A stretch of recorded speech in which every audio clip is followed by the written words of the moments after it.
Claramente mis compañeros, ¿verdad? Sobre la autoridad que podemos tener sobre el enemigo, sobre el acceso que nosotros tenemos al trono de la gracia, como nos expuso Marta. Yo vengo a traer sobre la autoridad que tenemos sobre la muerte, la importancia que tiene que, como bien decía José, nosotros cubrirnos también, o sea, asumir esa identidad, asumir como parte de los beneficios de nuestra identidad como cristianos o como hijos de Dios, el hecho de que tenemos una autoridad sobre la muerte y que por lo tanto, si nosotros la tenemos sobre ellos, quiere decir de que la muerte no tiene autoridad sobre nosotros y que el temor no puede gobernarnos en este tipo de situaciones, ¿verdad? En ninguna situación, no respecto a la muerte. Muy bien. ¿Qué pasó con el sacrificio realmente de Cristo? Es decir, nosotros creo que todos tenemos claro que efectivamente Cristo se sacrificó por todos nosotros y por amor lo hizo, pero este sacrificio trajo una serie de cosas, desencadenó una serie de cosas. No fue un sacrificio simplemente porque sí, sino que tenía el propósito de vencer a la muerte, de vencer el imperio que la muerte había establecido sobre la tierra. Como sabemos y como nos han ido explicando también nuestros compañeros, efectivamente el enemigo quiso parecerse a Dios, se rebeló en su contra y fue expulsado del cielo y cayó aquí en la tierra, y a lo largo de todos estos años ha ido estableciendo un imperio que está basado principalmente en el temor de que vas a morir, que tu vida no importa a nadie, que no tienes ningún propósito en esta tierra, así que qué más dará si vives o mueres, y que por lo tanto no te queda de otra que someterte a Él, porque Él es quien reina en esa muerte. ¿De acuerdo? Entonces, lo dicho, Cristo con su sacrificio en la cruz nos dio autoridad sobre la muerte, sobre el imperio que el diablo ha establecido. Con el sacrificio de Cristo, este imperio quedó completamente derrotado y por lo tanto nosotros a la muerte no deberíamos temer, porque tenemos que, sobre todo, permitir que nuestro corazón asuma la identidad de hijo y se sepa amado. Es decir, que nuestro corazón tome la convicción de que fue amado y que en ese amor hay seguridad y que en ese amor hay vida y vida en abundancia. ¿De acuerdo?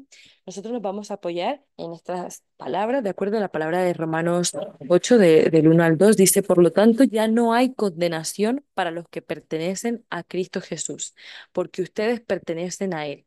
El poder del Espíritu Santo que da vida los ha liberado del poder del pecado que lleva a la muerte.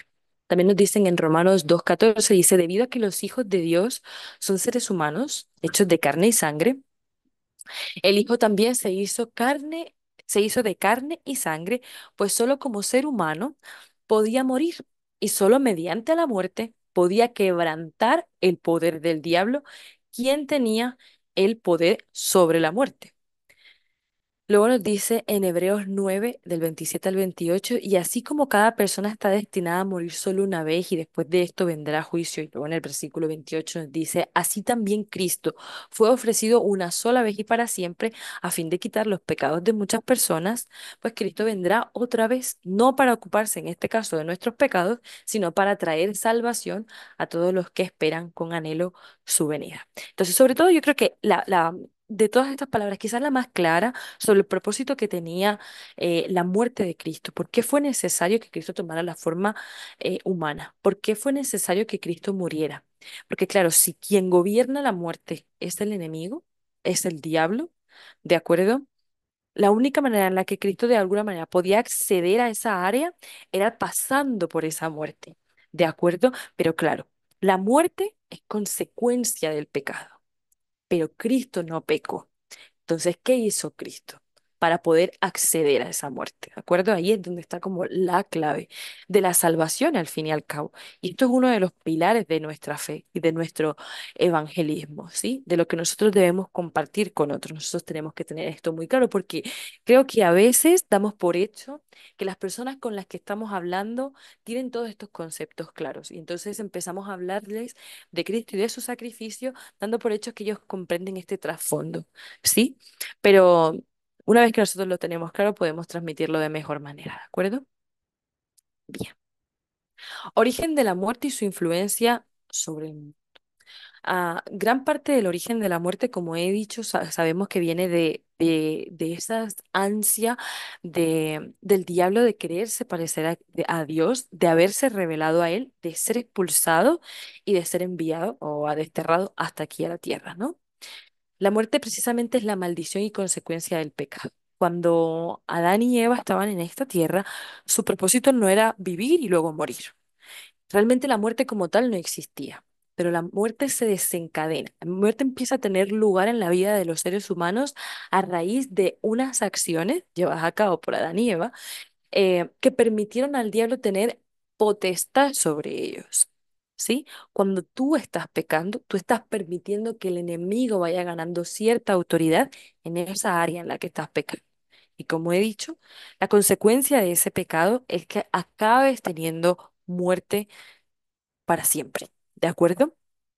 Ahora bien, Cristo murió en la cruz, Él nos redimió, es decir, Él lo que hizo, como he dicho, para poder tener el acceso a esta muerte, baja a esta tierra, toma una forma humana, carga con nuestros pecados, porque Él no tenía ninguno, entonces Él carga con nuestros pecados y de esa manera accede a la muerte. En el momento que accede a la muerte, Él le está arrebatando la autoridad, el poder que el enemigo había ido ganando sobre la vida de las personas, marcando el fin de ese poder, marcando también una puerta de acceso, una puerta por la que a partir de entonces nosotros podríamos apelar a ese sacrificio que él hizo para poder acceder a una vida y una vida en abundancia, ¿de acuerdo? Entonces, la muerte, como he dicho, en el momento en el que Cristo hace ese sacrificio, la muerte ya no tiene poder sobre nosotros. Las personas que reconocemos que ese sacrificio fue hecho por Cristo para el perdón de nuestros pecados, somos lavados por su sangre, somos además llenos por el Espíritu Santo, ya no pertenecemos más al enemigo, el enemigo ya no tiene más autoridad sobre nosotros. Más bien por el contrario, nosotros acabamos de ganar una autoridad sobre esta muerte. ¿Sí? Es importante tener esto claro, porque es una de sus formas de atacarnos. Como bien han mencionado mis compañeros, una de las formas que tiene él de actuar es persiguiendo esa ansia suya, ¿no? De robar, matar y destruir. Pero está ahí el matar. Él es un asesino, ¿de acuerdo? Él no solo viene a acabar contigo, viene a acabar con todo lo que te rodea, con tu simiente incluso, con tus descendientes. Él viene a acabar con todo. Por lo tanto, nosotros no podemos bajar la guardia. En el momento en el que nosotros pisamos, es decir, en el momento en que nosotros descendemos a esta tierra y somos puestos en el vientre de nuestra madre, el enemigo empieza a estudiarnos. Él nunca te va a tentar con algo que para ti no vaya a ser un desafío. ¿De acuerdo? Él tiene más que estudiar y por lo tanto nosotros no podemos enfrentarnos en desigualdad de condiciones. ¿No? Ciertamente tenemos una autoridad, pero también tenemos que aprender a ejercerla y también tenemos que saber de qué formas actúa él. Sí, toda esta preparación, todas estas clases y todo este profundizar en estos temas viene a raíz de que tenemos que ser conscientes de que esto es nuestro verdadero día a día. Las luchas que tenemos en nuestra vida cotidiana en realidad tienen este origen, el origen en el que hay una fuerza enemiga espiritual que intenta robar, matarnos y destruirnos, pero que nosotros no estamos solos, que mayor es el que está con nosotros, ¿de acuerdo? Quien ya incluso ha vencido a esa fuerza que intenta derribarnos, ¿de acuerdo? Por lo tanto, nosotros tenemos una victoria sobre la muerte, tenemos que ejercerla. No solo es derecho, incluso es derecho para tu vida individual, pero llega un momento en que se vuelve un deber, cuando de ti dependen otras personas, cuando tú ya eres padre o eres madre, cuando eres hermano, cuando eres hijo, ¿sí?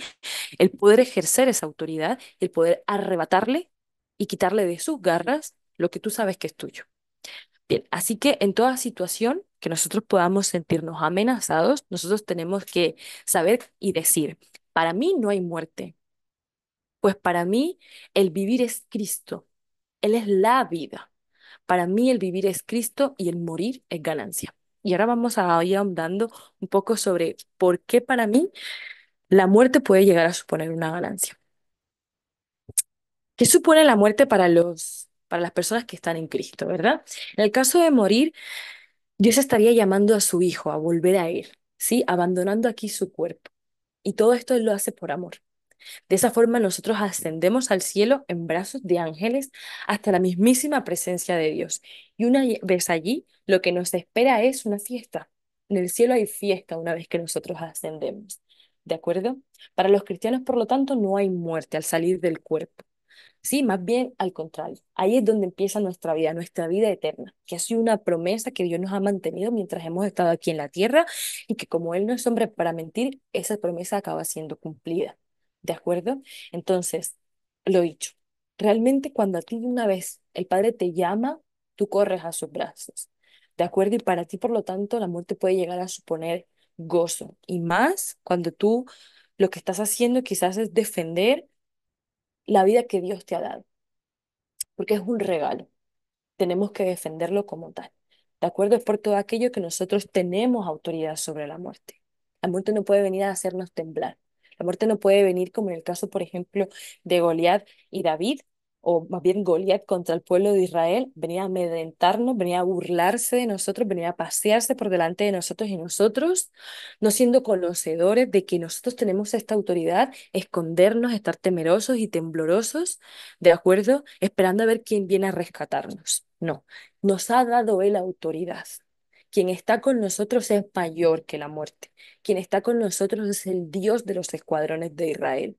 ¿Sí? El Dios de los ejércitos de Israel, el que pone a nuestros enemigos en nuestras manos. Ese es el Dios que... Así que nosotros, como he dicho, tenemos esta potestad. Nuestro corazón, por lo tanto, tiene que estar en Cristo. Y aquí hay yo creo que hay una particularidad, hay cosas que a veces damos de, como he dicho, a veces quizás se puede llegar a dar por alto o quizás en medio del afán del día a día a veces olvidamos. El corazón que está convencido de su identidad como hijo es un corazón seguro. Y un corazón seguro es un corazón que, que teme muy poco, ¿de acuerdo? A lo sumo puede llegar a temer a Dios, ¿sí? Ese es probablemente su único temor. El temor a Dios, el temor a herir o a no cumplir los mandamientos de su padre, pero poco más. No teme a la muerte, porque se siente seguro del amor y también se siente seguro de las promesas que Dios le ha dado. ¿De acuerdo? Nuestro corazón, como he dicho, está convencido del amor del Padre y aunque la muerte nos amenace, no nos hará temblar, sino que más bien pueda llegar hasta suponer gozo para nosotros. ¿De acuerdo? ¿Por qué se habla de la ley de la vida y por qué se habla de la ley de la muerte? Mientras nosotros quizás no hemos conocido de Cristo, estamos bajo la ley de la muerte, que es la ley, esa ley que determina que toda acción tiene una consecuencia. Es decir, todo pecado es pagado con la muerte, en este caso. Es una ley de maldición eterna, porque en este caso, en el caso de que tú mueras y tú continúes llevando una vida de pecado, en el momento en el que mueres, tú pasas a estar muerto para toda la eternidad. Y quien te acompaña en toda esa eternidad es el enemigo, ¿de acuerdo? Quien ha venido aquí a atormentarte. Entonces, no es una forma agradable de pasar tu vida eterna, ¿de acuerdo? Am, pero nosotros, por el contrario, tenemos una ley de vida. Existe también esta ley de vida eterna, para todo aquel que vive en Cristo, reconociendo que Él ha comprado, ¿verdad? Nuestro derecho a la vida, de que Él ha vencido a la muerte, de que Él compró nuestra vida con su sacrificio, con su sangre derramada. Por lo tanto, no hay muerte que nos pueda dañar, ni tampoco hay diablo ni demonio que nos pueda hacer mal. Él lo va a intentar. Él va a hacer todo lo que está en su mano y a su alcance para hacernos dudar, para hacernos temer, para hacernos tambalear. Pero nosotros tenemos que recuperar de nuevo. Es decir, una vez que, como bien nos narró José su experiencia, una vez de que has entrado, digamos, en ese proceso de pensamientos, de dudas, ¿verdad? De realmente yo tengo esto, soy, no soy, soy digno de estar en esta situación o no, o tengo yo autoridad realmente en esta situación o no. Nosotros, como él decía, nosotros tenemos que recuperar nuestra identidad. No es por mí, no es por mí, por lo que se hace esto. Es por Cristo, es para su gloria, es para su honra, es por amor a su nombre. ¿Sí? Es por su gracia, ¿de acuerdo? Por el que todas las cosas son hechas posibles. ¿De acuerdo? Es por eso, por lo que nosotros oramos. Nosotros simplemente somos vasijas a través de las cuales Él se mueve, a través de las cuales Él le da a otro, a través de las cuales Él salva a personas, a través de las cuales Él entra en la vida de personas, a través de las cuales Él nos permite a nosotros recordarle a otros que hay vida más allá de la muerte, ¿de acuerdo? Y que podemos acceder a ella. Somos propiedad privada de Cristo Jesús. Él nos ha comprado. Somos hijos de Dios. Estamos bajo esta ley de vida. ¿De acuerdo? Nos dicen en Juan 10:10 que Cristo vino. Son palabras textuales suyas. Yo he venido para que tengan vida y la tengan en abundancia. No un poquito de vida, no una vida a veces, no el disfrutar de una vida a medias, es vivirla y tenerla en abundancia. ¿De acuerdo? Poder vivir plenamente las cosas, sin el temor de que me lo van a venir y me lo van a arrebatar, que es que en algún momento va a pasar algo malo, porque eso a veces también nos pasa, nos es robado el gozo. Nosotros tenemos que recuperar todo esto de vuelta porque hace parte de nuestra vida. Tenemos que pelearla, ¿de acuerdo? ¿Para qué murió Cristo entonces en la cruz? ¿Sí?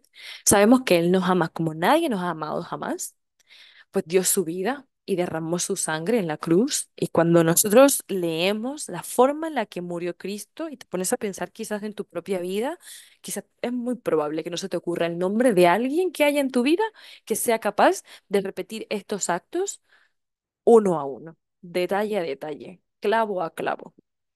Muy complicado que consigas decirme el nombre de alguien capaz de hacer eso por ti que no sea Cristo Jesús. Entonces, ¿para qué Él hizo todo esto? Es, una, es en sí mismo alguien que gozaba de una serie de favores y derechos, por así decirlo, ¿no? Y en lugar de decidir compartirlos para Él solo, Él decidió decir, tenerlos, perdón, o retenerlos Él solo, decidió compartirnos y darnos la misma identidad de Él. ¿Sí? Darnos esa misma capacidad de poder gozarnos en la presencia de Dios y poder tener esa vida como nos ha dicho, tener esa vida y tenerla en abundancia. Entonces, Él ha hecho todos estos sacrificios para que nosotros seamos salvos e inmortales como lo es Él, para que vivamos en victoria como Él lo hace, para que seamos hijos de Dios así como lo es Él, para que seamos herederos del reino de los cielos juntamente con Él. Él te ama. ¿De acuerdo? Te llama, pero no ese llamado inicial por el que fuiste salvo y hoy en día estás en esta reunión muy probablemente porque eres cristiano, no. Él te llama todos los días cuando quizás has fallado, cuando quizás tus fuerzas no han sido lo suficientes, cuando quizás has pecado, ¿de acuerdo? Y Él vuelve y te llama y te dice, no pasa nada, ven aquí, arrepiéntete y vuelve a mí. Más vale que estés conmigo a que estés en este mundo, lleno de aflicción, lleno de sufrimiento, para que no te pierdas, para que no perezcas, para que Satanás no te arrebate tu alma y sea tu compañero para toda la eternidad. Él no desea eso para nosotros. Es por eso que está en constante lucha, es por eso que está intentando llegar a más almas, es por eso que nosotros mismos sentimos el ansia de llevar esta verdad que estamos experimentando, llevarla al mundo y decirles, hay vida más allá de lo que estamos viendo y lo que estamos experimentando. Hay mucho más, ¿de acuerdo? Esa es su ansia, arrebatarle almas al enemigo, ¿de acuerdo? Llevarnos nuevamente a la presencia de nuestro Padre, a donde siempre hemos pertenecido, para que sintamos esa plenitud de Dios. Entonces, en resumen, un poco entre lo que también han dicho mis compañeros, lo que puedo llegar a aportar yo es que su sacrificio en la cruz nos dio todas estas bendiciones, nos dio la salvación de nuestra alma, el perdón de nuestros pecados, la salud sobre nuestro cuerpo, ¿verdad? La victoria sobre la enfermedad, el poder y la autoridad sobre Satanás y la muerte.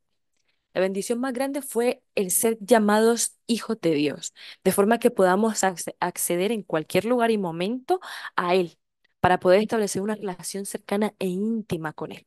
Porque hilando un poco este tema, con lo que han expuesto mis compañeros, tengo que decir, Marta lo mencionó, tenemos acceso a Él, tenemos acceso al trono de la gracia. No podemos pensar que las cosas las podemos hacer por nuestra fuerza, porque si así hubiese sido, no habría sido necesario que Cristo viniera a esta tierra a sacrificarse por nosotros. Tenemos que establecer una relación de intimidad, pero real, y además es una relación por la que vamos a tener que batallar, que claro, si esa relación a Él nos trae la autoridad que nos comentaba José sobre el propio diablo, la autoridad para poder incluso echar demonios fuera y a través y por la gracia y el poder de Dios, a través de nosotros poder sanar a otras personas, el enemigo no va a querer que esa relación se dé. Tú en el instante en el que estás deseando orar, te va a entrar pereza, te va a entrar hambre, te va a llamar muchísimas personas, gente que probablemente no te haya llamado nunca, te van a llamar justamente en ese momento. Van a surgir mil situaciones, pero tú debes darle prioridad a nutrirte todos los días, a acercarte a ese trono de la gracia, a descansar en esa intimidad, a descansar en su presencia, a poder renovar tu fuerza, ¿sí? A que puedas llegar a tener visión como las águilas, a que puedas llegar a ser fortalecido, a que puedas llegar incluso a recibir esa identidad que hemos estado hablando como hijos de Dios, a que te bañe por completo todo su amor y podamos quizás en algún momento comprender el total de la anchura, la altura, ¿verdad? La profundidad del amor de Dios, como nos dicen en Efesios. Poder hacerlo es necesario que nosotros vivamos en intimidad, porque nosotros lo que procuramos de las personas es que reconozcan a Cristo como lo que es, como su Señor y Salvador. Vale. ¿Y después qué? ¿Y después qué?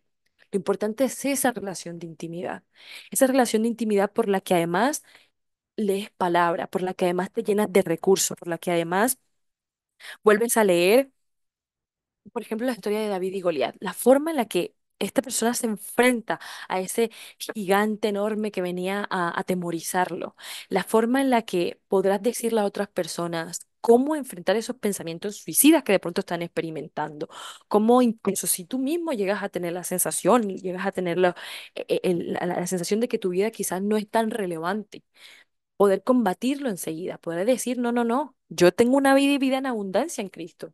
A mí no me vas a convencer de lo contrario. ¿De acuerdo? Entonces, es importante que nosotros podamos vivir esa cultura. No es porque sí, no es porque esté establecido así, es porque lo necesitamos. Porque Cristo tiene que ser nuestro pan, de acuerdo, que como buen pan nosotros todos los días lo consumamos fresco, porque si tú dejas el pan pasar un par de días, ya luego no está tan fresco, de acuerdo, ya luego no te apetece tanto. Por lo tanto, el pan tiene que consumirse a diario y de forma fresca. Tenemos que poder acceder a él todos los días y en todo momento.